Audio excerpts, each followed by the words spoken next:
अस्सलाम वालेकुम। I hope you all are fine. तो आज हम जी यूनिट नंबर 4 पढ़ेंगे। क्लास 7 का टॉपिक है एक्सपोनेंट के बारे में हमने पढ़ा था। आज हम उसके कुछ लॉज जो हैं वो पढ़ेंगे। तो सबसे पहले प्रोडक्ट लॉ के ऊपर हम प्रोडक्ट लॉ पढ़ेंगे कि प्रोडक्ट लॉ क्या होता है।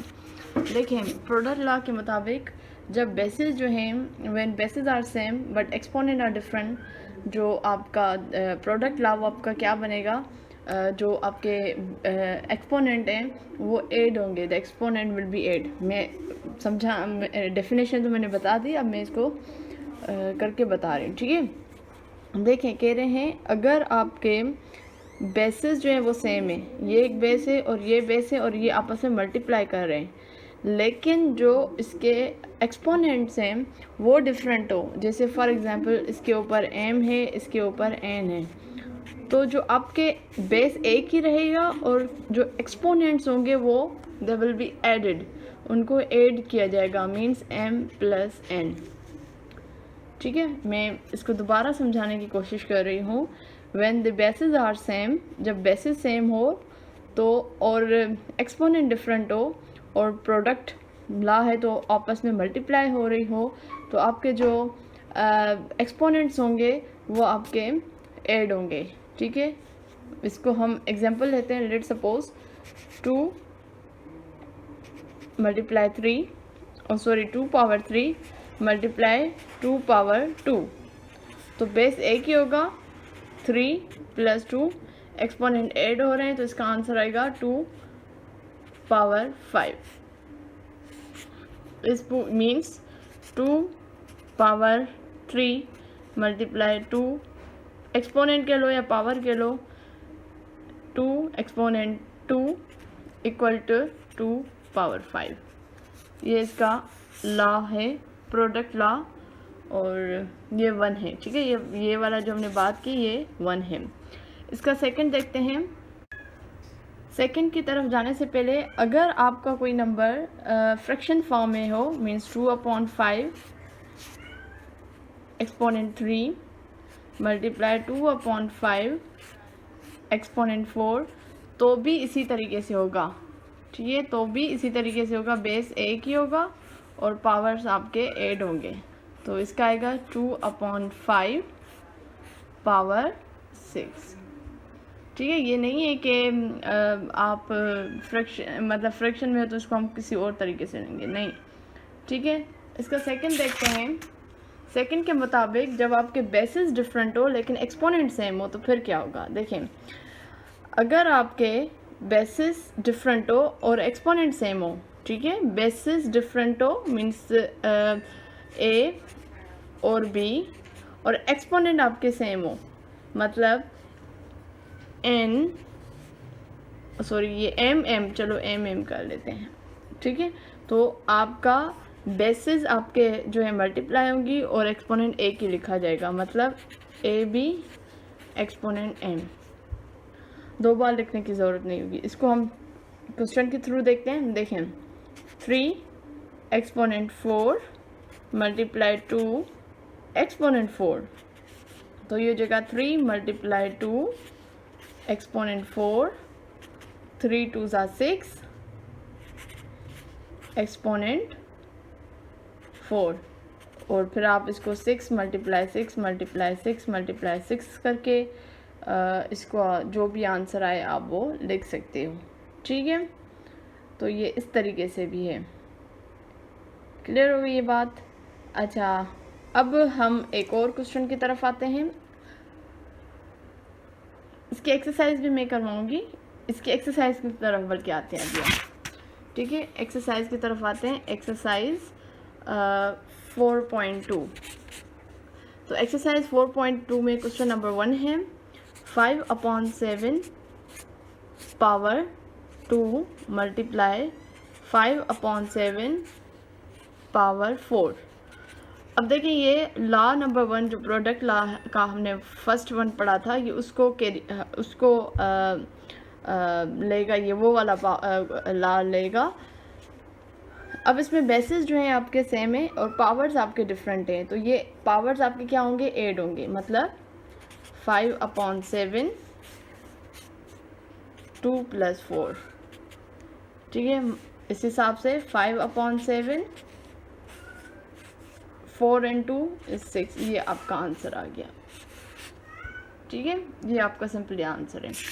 इसी का एक क्वेश्चन नंबर 2 हम कर लेते हैं, एक्सरसाइज 4.2 का क्वेश्चन नंबर 2।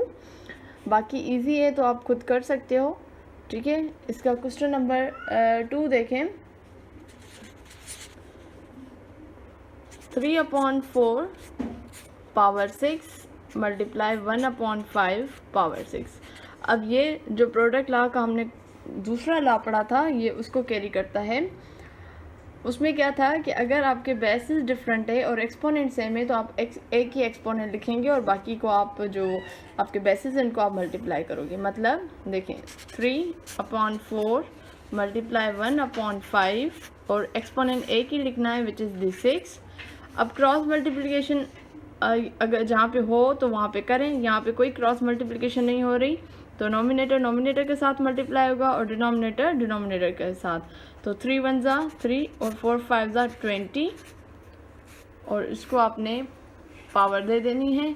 अब ये डिपेंड करता है कि उसका क्वेश्चन यहाँ तक एंड हो रहा है या फिर इसको भी हमें खोलना है, मतलब इस तरीके से 3 × 3 × 3 × 3 3 मीन्स 6 × 3 और 6 × 20 और फिर इसको भी अगर आप करोगे तो इसकी वैल्यू बहुत बड़ी आ जाएगी। तो यहाँ पे इसको हम एंड करते हैं, ठीक है। बाकी एक्सरसाइज 4.2 के क्वेश्चन 3, 4, 5 बहुत इजी है, ये आप कर लीजिएगा।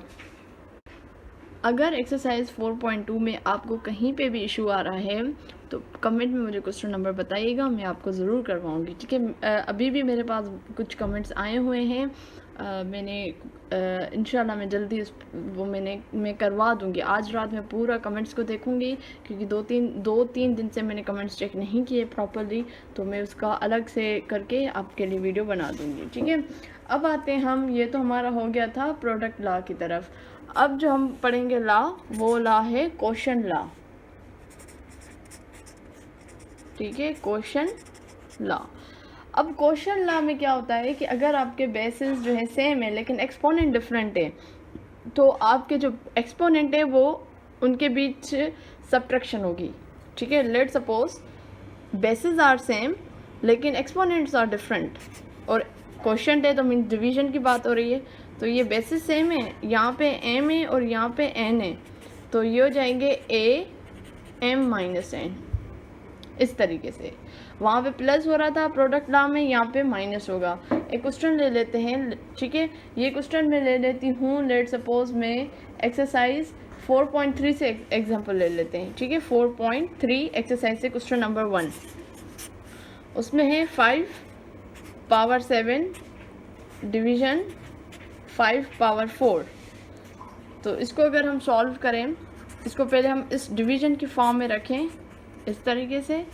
अब यहाँ पे बेसिस सेम है, एक्सपोनेंट डिफरेंट है, तो 5 7 - 4, 5 7 में से 4 गया, 3 बचेगा, ये आपका सिंपली आ जाएगा इस तरीके से। ये आपका बेसिक मतलब जो हम समझने की कोशिश करते हैं और ये आपका एक्सरसाइज 4.3 का क्वेश्चन है, ठीक है। इसी तरीके से अगर क्वेश्चन नंबर 2 को हम देखें एक्सरसाइज 4.3 का, तो इसमें है 5/7 पावर 5 और 5/7 पावर 2। तो इसी को इधर ही हम कर लेते हैं, 5/7 पावर आपके माइनस होंगे, 5 में से 2 गया तो 3 बचेगा, ये आपका आंसर है 5/7 और ये 3, ये सिंपली आंसर आ गया। अच्छा, अब हम एक्सपोनेंट का जो लॉ है वो 2 पढ़ते हैं, मतलब क्वेश्चन का लॉ नंबर 2 पढ़ेंगे। अब लॉ नंबर 2 में क्या है कि जब आपके बेसिस हैं वो डिफरेंट हो लेकिन एक्सपोनेंट सेम हो तो क्या होगा। तो इसको हम देखते हैं ये किस तरीके से होगा, ठीक है। तो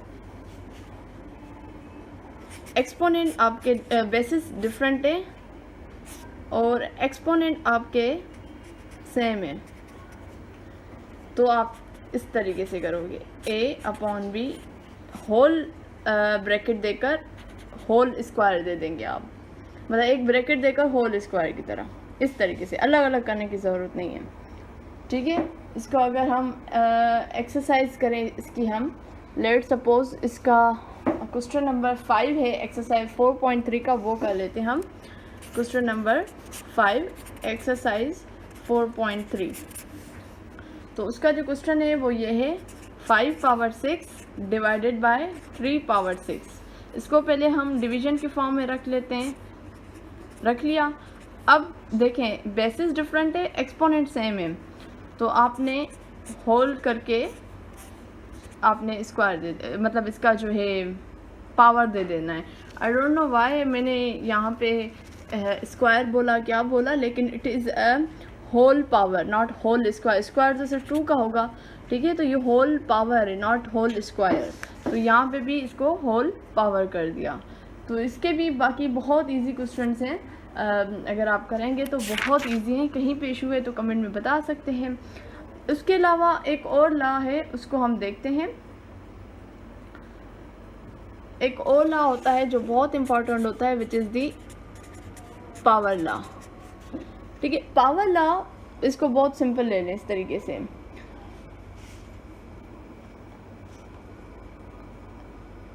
let suppose if a is a rational number, ठीक है, लेट सपोज इस तरीके से a के ऊपर आपका पावर है m और उसके अलावा ऊपर भी एक पावर है, तो आपके जो पावर्स हैं ना वो क्या होंगे,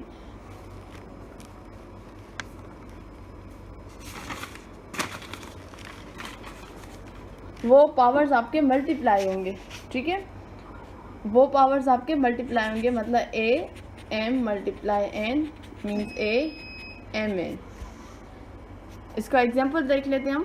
7 पावर 3 और एक होल पावर भी है विच इज़ दी 2, तो ये हो जाएगा 7 3 मल्टीप्लाई 2 7 3 ज़ा 3 2 ज़ा 6, तो ये इसका आ जाएगा, मतलब ये। अच्छा, ऐसे नहीं करना आपने कि 7 3 और पावर 2 है तो 7 3 प्लस 2 कर लें, नो, ये आपका रॉन्ग कंसिडर किया जाएगा, ये आपके मल्टीप्लाई होते हैं। ठीक है, एक और चीज़ यहाँ पे मैं आपको बता दूँ, अगर किसी भी बेस के ऊपर पावर 0 आ रहा है तो वो आपका इक्वल टू 1 होता है। ए के ऊपर अगर पावर कोई 0 है तो वो इक्वल टू 1 है। अगर यहाँ पे डिटेल में होगा तो मैं समझा दूँगी, ठीक है, अदरवाइज़ यहाँ पे अब आपको मैं कुछ चीज़ें साथ साथ बताते चलूँ। ठीक है, देखें प्रोडक्ट रूल, मैं यहाँ पे लाइन लगा देती हूँ।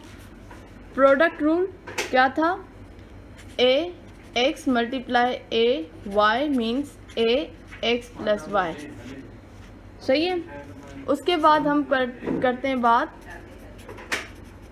क्वोशन रूल की। प्रोडक्ट रूल भी 2 थे, ठीक है, अगर बेसिस सेम है वो और एक बेसिस डिफरेंट है। Quotient rule which is the A X divided by A Y, तो ये हो जाएगा ए एक्स माइनस वाई। इसके भी क्वेश्चन के भी 2 रूल हैं। उसके बाद पावर रूल है। Power rule mean double power, A X और वाई, तो ये एक्स और वाई जो आपस में मल्टीप्लाई होंगे इस तरीके से। उसके बाद पावर ऑफ प्रोडक्ट रूल, ये हमने पढ़ा नहीं है लेकिन मैं लिख देती हूँ। Power of a product rule मतलब ए बी एक्स, इसका मतलब है ए के ऊपर भी पावर है और बी के ऊपर भी पावर है। उसके बाद 0 एक्सपोनेंट मीन्स ए के ऊपर अगर मतलब बेस के ऊपर 0 आ रहा है तो वो आपका इक्वल टू 1 होगा। और नेगेटिव एक्सपोनेंट, अगर किसी भी एक्सपोनेंट बेस के ऊपर नेगेटिव एक्सपोनेंट हो मीन्स ए माइनस एक्स, तो वो हो जाएगा 1 अपॉन ए एक्स, 1 अपॉन ए एक्स। और एक हम ले लेते हैं फ्रैक्शनल एक्सपोनेंट। फ्रैक्शनल एक्सपोनेंट मतलब किसी भी बेस के ऊपर फ्रैक्शन में एक्सपोनेंट हो, तो वो आपका रेडिकल आपका जो हो जाएगा y और ये ax। ये हम फ्रैक्शनल एक्सपोनेंट को आगे हम पढ़ेंगे इंशाल्लाह। तो ये जी पूरा आप इसके स्क्रीनशॉट निकाल लें, ठीक है, तो कहीं पे भी अगर आपको इशू आ रहा है तो कमेंट में बता दें। आई होप आपको आज की वीडियो अच्छी लगी होगी। अगर अच्छी लगी है लाइक करें, कमेंट करें, दूसरों के साथ ज़रूर शेयर करें। मुझे अपनी दुआओं में याद रखें। अब हाज़िर होंगी नेक्स्ट वीडियो में, तब तक मुझे दीजिए इजाज़त। अल्लाह हाफिज़।